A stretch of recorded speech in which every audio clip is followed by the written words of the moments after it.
Friends, आप सबका स्वागत है आपके अपने यूट्यूब चैनल फार्मा एमसीक्यू में। तो देखिए, आज की वीडियो में कुछ इंपॉर्टेंट एमसीक्यूज़ हम लोग डिस्कस करेंगे। और ये एमसीक्यूज़ जो हैं आपके जो अपकमिंग फार्मा कॉम्पिटिटिव एग्जाम्स हैं जितने भी होने वाले हैं, जैसे हरियाणा का फार्मासिस्ट का एग्ज़ाम है, एमपी में फार्मासिस्ट का एग्ज़ाम होना है, उड़ीसा का है, महाराष्ट्र का है, ठीक है। जितने भी आपके अपकमिंग फार्मा कॉम्पिटिटिव एग्जाम्स हैं सबके लिए इंपॉर्टेंट रहने वाले हैं। और ये जो है अभी जो क्वेश्चन हम लोग डिस्कस करेंगे ये आपके एमपी के प्रीवियस ईयर के क्वेश्चन हैं। एमपी का जो आपका एग्ज़ाम हुआ था 2020 वाला, ओके। तो उसके जो है क्वेश्चंस जो मैंने इंक्लूड करे हुए हैं। ये जो सीरीज़ है, इस सीरीज़ में हम लोग एमपी के फार्मासिस्ट एग्ज़ाम के प्रीवियस ईयर के क्वेश्चंस डिस्कस कर रहे हैं। मैंने इसके 2 पार्ट्स जो है अपलोड कर दिए हैं। आज इसका है ये पार्ट 3, ठीक है। तो इसकी अलग से प्लेलिस्ट भी बना दूंगी, जिसका जो मैं प्लेलिस्ट को लास्ट में जो है एंड स्क्रीन पे लगा दूंगी और आई बटन में भी आपको लिंक दे दूंगी, ओके। तो वहाँ से आप लोग इसके जो प्रीवियस 2 पार्ट है वो भी देख सकते हैं, अगर आप लोग नहीं देखे हैं अभी तक तो, ओके। तो स्टार्ट करते हैं। और स्टार्ट करने से पहले अगर आप चैनल पर नए हैं, आप चैनल सब्सक्राइब नहीं किया, चैनल को प्लीज सब्सक्राइब कीजिएगा, वीडियो को लाइक करना, शेयर करना, कमेंट करना, बेल आइकन को प्रेस करना, ताकि जो आने वाले वीडियोस होते हैं उनके नोटिफिकेशंस आप लोगों को मिल सके, ओके। तो देखिए क्वेश्चन है हमारा लिम्फेटिक ऑर्गन, ठीक है। तो लार्जेस्ट लिम्फेटिक ऑर्गन कौन सा है? ऑप्शंस देखिए इसमें क्या दिए हुए हैं। बोन मैरो दिया हुआ है, स्प्लीन, टॉन्सिल्स है, थाइमस, ठीक है। तो लार्जेस्ट लिम्फेटिक ऑर्गन है वो हो जाएगा आपका कौन सा हो जाएगा? ऑप्शन बी हो जाएगा, स्प्लीन हो जाएगा, ओके। क्वेश्चन आपका नेक्स्ट है suppository inserted for local application in. Option से हैं सबलिंगुअल, वेजाइना, नोस्ट्रिल्स या ईयर, ठीक है। तो सपोजिटरीज है ये किसके लिए होती है? तो आपका देखिए इसका आंसर हो जाएगा ऑप्शन बी हो जाएगा, वेजाइना। और वेजाइनल सपोजिटरीज को क्या बोलते हैं? पैशरीज बोलते हैं, ठीक है। Vaginal suppositories are also called as pessaries. Next question है thiamine is also known as vitamin, ठीक है। कौन सा विटामिन है जिसको थायमिन भी बोलते हैं? देखिए विटामिन B3 दिया आपको ऑप्शंस में है, और विटामिन B12 है, विटामिन B2 या विटामिन B1।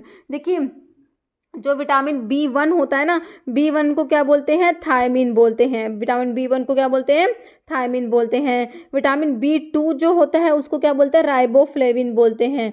विटामिन B2 क्या बोलते हैं? राइबोफ्लेविन।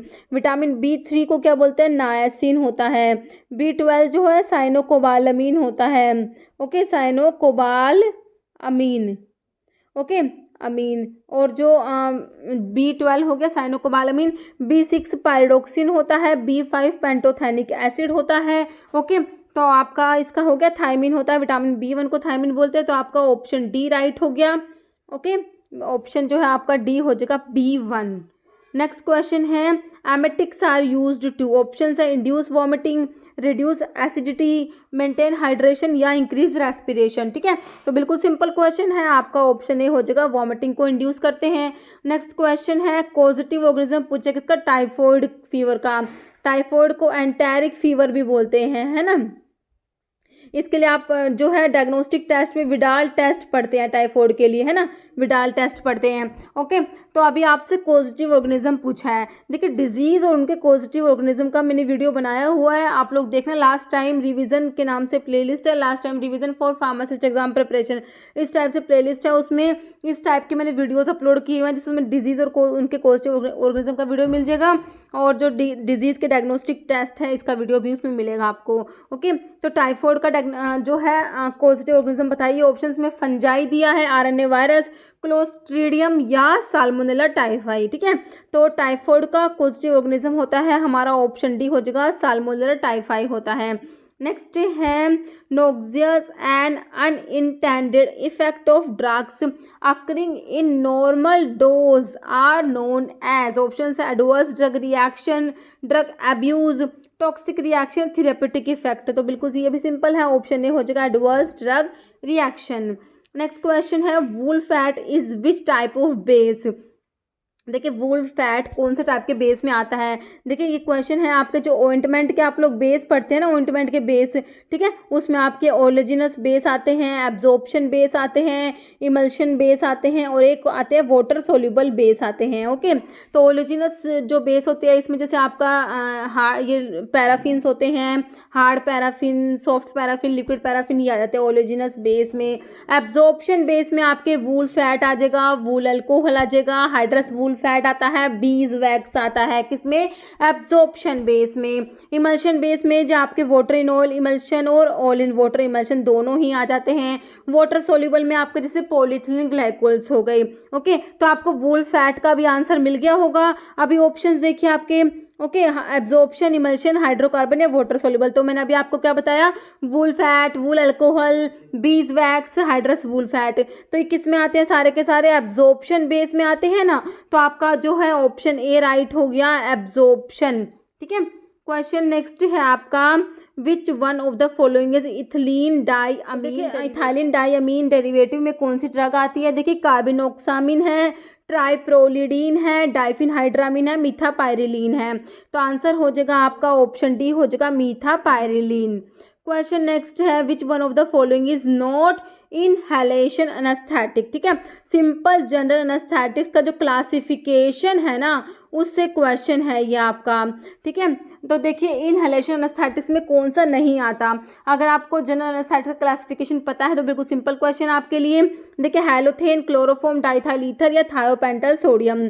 तो देखिए ऑप्शन से पता लग रहा है थायोपेंटल जो होता है ये इंट्रावीनस में आता है, तो ये इनहेलेशन में नहीं आएगा। तो आपका ऑप्शन डी जो है बिल्कुल राइट हो जाएगा, ऑप्शन डी। ओके, तो इसमें देखिए एक बार मैंने जो है जनरल एनेस्थेटिक्स का यहाँ पे क्लासिफिकेशन लिखा हुआ है, हम रिवाइज कर लेते हैं। देखिए जो जनरल एनेस्थेटिक्स क्लासिफिकेशन है उसमें देखिए एक तो क्लास आती है आपकी इनहेलेशन। ठीक है, इनहेलेशन, और एक होता है इंट्रावीनस। ठीक है, एक इनहेलेशन एनेस्थेटिक्स होते हैं और एक इंट्रावीनस होते हैं। ठीक है, तो इनहेलेशन में आपका जैसे गैसेस में नाइट्रस ऑक्साइड आता है, वोलेटाइल लिक्विड्स होते हैं उसमें ईथर, हैलोथेन, एनफ्लूरेन, आइसोफ्लूरेन, डेस्फ्लूरेन, सीवोफ्लूरेन, ये सब है इनहेलेशनल एनेस्थेटिक्स के एग्जाम्पल्स हैं ये सारे। ओके, फिर आपका आता है इंट्रावीनस। इंट्रावीनस में आपके देखिए एक तो इसमें इंट्रावीनस में इंड्यूसिंग एजेंट्स होते हैं और एक होता है slower acting drug. Inducing agents में थायोपेंटोन सोडियम, मिथोहेक्सिटोन, प्रोपोफोल, इटोमिडेट। ठीक है, तो ये सारे इंट्रावीनस के एग्जाम्पल्स हैं। ओके, ध्यान रखना है। और स्लोअर एक्टिंग में बेंजोडायजेपिन्स, जैसे इसमें डायजेपाम, लोराजिपाम, मिडाजोलम। ठीक है, फिर डिसोसिएटिव एनेस्थीसिया के लिए कीटामिन यूज करते हैं, ओपियोइड एनाल्जेसिया के लिए फेंटेनाइल। तो देखिए डिसोसिएटिव एनेस्थीसिया वाला क्वेश्चन भी कई बार आता है, कीटामिन। ठीक है, ध्यान रखना है आपने, कीटामिन को यूज करते हैं, एक क्वेश्चन कई बार एग्जाम में आया हुआ है। तो ये हमारा जनरल एनेस्थेटिक्स का हमने क्लासिफिकेशन थोड़ा सा यहाँ पे रिवाइज किया। नेक्स्ट क्वेश्चन हमारा है, insulin should be stored at a temperature. Options देख लीजिए, 10 degree Celsius to 25 degree Celsius, 15 degree Celsius to 20 degree Celsius, 8 degree Celsius to 20 degree Celsius या 2 to 8 डिग्री सेल्सियस। तो इंसुलिन जो है इसके लिए स्टोरेज टेम्परेचर जो होता है ऑप्शन आपका डी हो जाएगा, क्या हो जाएगा, 2 to 8 जो है डिग्री सेल्सियस हो जाएगा। ओके, क्वेश्चन जो है हमारा नेक्स्ट देखिए, which is not a synthetic local anaesthetics. तो इनमें से कौन सा है जो सिंथेटिक लोकल एनेस्थेटिक नहीं है। देखिए सिनकोकेन, लिग्नोकेन, कोकेन, बेंजोकेन। ठीक है, तो कोकेन को छोड़ के देखिए कोकेन जो है सिंथेटिक में नहीं आता, आपका ऑप्शन सी हो जाएगा। कोकेन को छोड़ के बाकी सारे सिंथेटिक लोकल एनेस्थेटिक्स के एग्जाम्पल दिए हुए हैं। ओके, नेक्स्ट क्वेश्चन है, देखिए एक बार जो लोकल एनेस्थेटिक्स का क्लासिफिकेशन लिखा हुआ है कि ड्यूरेशन ऑफ एक्शन के हिसाब से देखिए शॉर्ट ड्यूरेशन वाले में प्रोकेन, क्लोरोप्रोकेन आते हैं। इंटरमीडिएट ड्यूरेशन ऑफ एक्शन जिनका है उसमें लिडोकेन और प्राइलोकेन आता है। ठीक है, तो ये प्रोकेन है इसका शॉर्ट ड्यूरेशन ऑफ एक्शन है, लिडोकेन का इंटरमीडिएट ड्यूरेशन ऑफ एक्शन होता है। और जो लॉन्ग ड्यूरेशन ऑफ एक्शन वाले लोकल एनेस्थेटिक्स हैं उसमें हमारा आता है टेट्राकेन, बुपीवाकेन, रोपीवाकेन एंड डाइब्यूकेन। ओके, तो ये सारे नाम याद रखने हैं। और देखिए एक जो लोकल एनेस्थेटिक्स का इस टाइप से भी पूछते हैं कई बार, जैसे देखिए एक तो होते हैं एस्टर लिंक्ड लोकल एनेस्थेटिक्स होते हैं, एस्टर लिंक्ड होते हैं जिसमें एस्टर लिंकेज होती है, और एक होते हैं अमाइड लिंक्ड लोकल एनेस्थेटिक्स होते हैं जिसमें अमाइड लिंकेज होती है ना। तो देखिए इस पे भी कई बार आता है, ऑप्शंस देख के पूछ लेते हैं कि इनमें से कौन सा है जो अमाइड लिंक्ड लोकल एनेस्थेटिक्स में आता है। तो देखिए एस्टर वाले में आपके जैसे कोकेन आ जाएगा, है ना, जिसमें देखिए एक इसको याद कर सकते हैं, जिसमें एक आई है ना वो तो एस्टर में आएगा, और अमाइड में जिसमें 2 आई है वो आएंगे। ठीक है, तो देखिए कोकेन हो गया, प्रोकेन हो गया, क्लोरोप्रोकेन हो गया आपका, टेट्राकेन और बेंजोकेन, ये आपके आते हैं एस्टर लिंक्ड लोकल एनेस्थेटिक्स में। और अमाइड में जैसे आपका लिडोकेन आ जाएगा, बुपीवाकेन आ जाएगा, डाइब्यूकेन आ जाएगा, प्राइलोकेन आ जाएगा, रोपीवाकेन आ जाएगा। तो ये सारे अमाइड लिंक्ड लोकल एनेस्थेटिक्स में आते हैं। ओके, क्वेश्चन देखिए नेक्स्ट है, विटामिन सी इज ऑप्शंस है इसका, fat soluble, water soluble, water insoluble या ऑयल सोल्यूबल। देखिए विटामिन सी जो है, देखिए एक तो विटामिन होते हैं जो क्या होते हैं वाटर सोल्यूबल होते हैं, एक होते हैं जो फैट सोल्यूबल होते हैं। तो विटामिन बी और सी जो होते हैं वो तो वाटर सोल्यूबल होते हैं। कौन कौन से? विटामिन बी और सी क्या होते हैं? वाटर सोल्यूबल होते हैं। और जो विटामिन ए डी ई के, ये क्या होते हैं? ए डी ई के, ये क्या होते हैं? फैट सोल्यूबल विटामिन होते हैं। ध्यान रखना है, वाटर सोल्यूबल में बी और सी, फैट सोल्यूबल में ए डी ई के, याद रखना है। तो बिल्कुल सिंपल है, विटामिन सी किस में आ जाएगा आपका? ये आ जाएगा किस में? वाटर सोल्यूबल में। तो आपका आंसर जो है ऑप्शन बी हो जाएगा। विटामिन सी क्या है? वाटर सोल्यूबल होता है। देखिए विटामिन सी को एस्कोर्बिक एसिड भी बोलते हैं। क्या बोलते हैं? एस्कोर्बिक एसिड भी बोलते हैं विटामिन सी को। इसकी डेफिशिएंसी से स्कर्वी डिजीज हो जाती है। कौन सी स्कर्वी डिजीज होती है? विटामिन सी की डेफिशिएंसी से। विटामिन सी जो होता है आयरन के एब्जॉर्प्शन में हेल्प करता है। किसमें? आयरन के एब्जॉर्प्शन में हेल्प करता है। कोलाजन की सिंथेसिस में हेल्प करता है। कोलाजन की सिंथेसिस में हेल्प करता है। और टायरोसिन के मेटाबॉलिज्म में हेल्प करता है। ओके, ये सारी बातें विटामिन सी के बारे में हमें याद रखनी है। और विटामिन सी की डेफिशिएंसी से मैंने आपको बताया स्कर्वी डिजीज होती है। ओके, क्वेश्चन नेक्स्ट है हमारा, hyper pyrexia is a state of. देखिए high body temperature, low blood pressure, low body temperature या हाई ब्लड प्रेशर। तो देखिए हाइपर पायरेक्सिया इसका मतलब होता है, हाइपर का मतलब तो सिंपल ज़्यादा से होता है हाई, है ना। हाइपर मतलब हाई, पायरेक्सिया मतलब बॉडी टेम्परेचर। तो आपका आंसर हो जाएगा option A, high body temperature जो है इसको क्या बोलते हैं? Hyper pyrexia. क्वेश्चन नेक्स्ट है, which one is not a stable isotope. देखिए यूरेनियम, क्लोरीन 35, कार्बन 12 या हाइड्रोजन 2। तो जो स्टेबल नहीं है वो होता है option A, uranium. Okay, question है next, a rod shaped gram negative non pathogenic soil and water bacteria that fix atmospheric nitrogen. मतलब जो ये है नाइट्रोजन फिक्सिंग बैक्टीरिया के बारे में हमसे पूछा हुआ है। देखिए ऑप्शंस में स्ट्रिप्टोकोकस सैलाइवेरियस है, एजोटोबैक्टीरियसी, माइक्रोकोकस रोजियस है, स्टेफाइलोकोकस ओरियस। तो आपका आंसर हो जाएगा ऑप्शन बी हो जाएगा, एजोटोबैक्टीरियसी। ओके, क्वेश्चन आपका नेक्स्ट है, night blindness is due to deficiency of vitamin. तो कौन से विटामिन की डेफिशिएंसी से नाइट ब्लाइंडनेस होता है, जिसको रतौंधी हिंदी में बोलते हैं, है ना।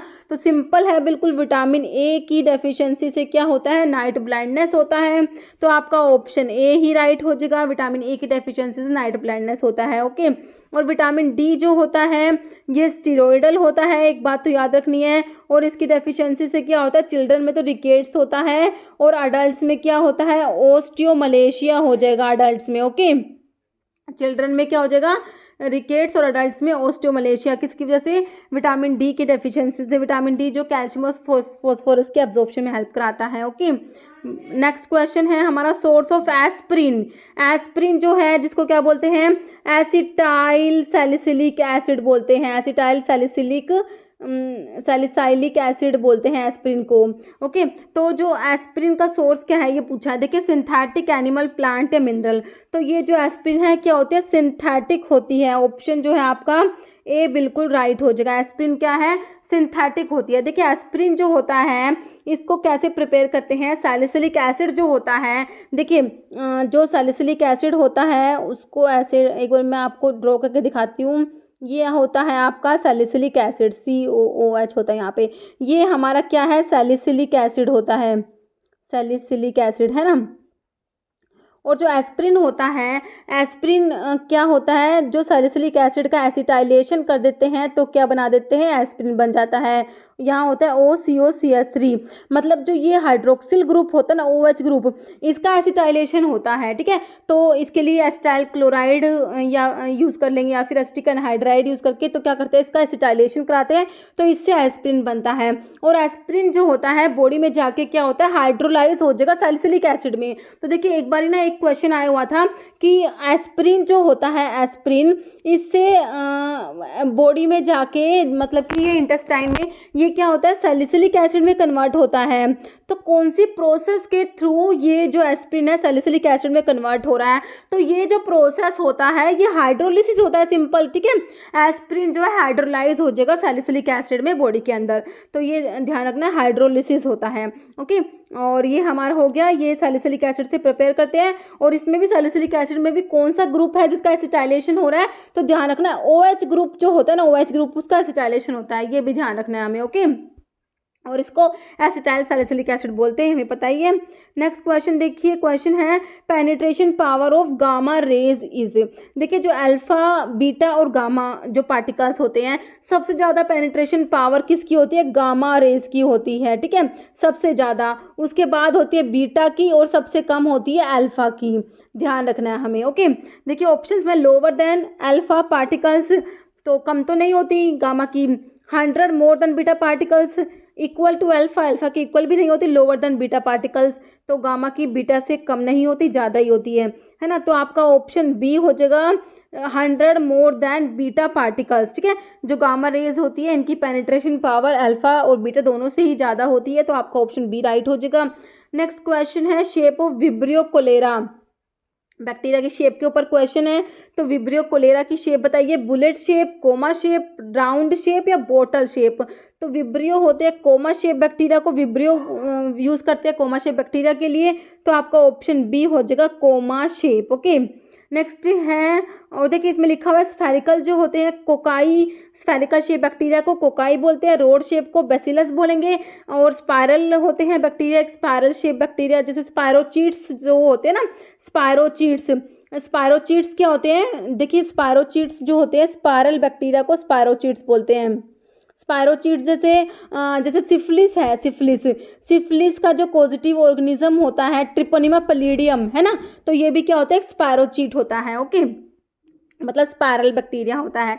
कोमा शेप बैक्टीरिया को विब्रियो बोलते हैं। ओके, नेक्स्ट क्वेश्चन है large volume parenterals are administered by, देखिए इंटरावीनस, इंटराथीकल, सबकुटेनियस या इंटरामस्कुलर, ठीक है। तो लार्ज वॉल्यूम पेरेंट्रल्स को एडमिनिस्टर करते हैं बाय इंटरावीनस, ऑप्शन जो है हमारा ए राइट हो जाएगा, इंटरावीनस।